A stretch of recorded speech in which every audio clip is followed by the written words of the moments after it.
بسم اللہ الرحمن الرحیم۔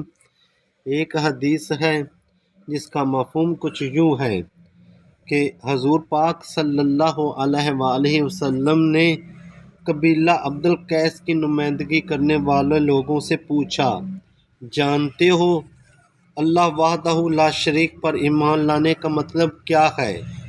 تو انہوں نے کہا، اللہ اور اس کا رسول ہی بہتر جانتے ہیں۔ آپ صلی اللہ علیہ وآلہ وسلم نے فرمایا، ایمان یہ ہے کہ آدمی اس حقیقت کی گواہی دے کہ اللہ رب العزت کے سوا کوئی معبود نہیں اور محمد صلی اللہ علیہ وآلہ وسلم اس کے رسول ہیں، اور نماز ٹھیک طریقے پر ادا کرے اور زکوٰۃ ادا کرے اور رمضان کے روزے رکھے۔ اللہ رب العزت عمل کی توفیق عطا فرمائے۔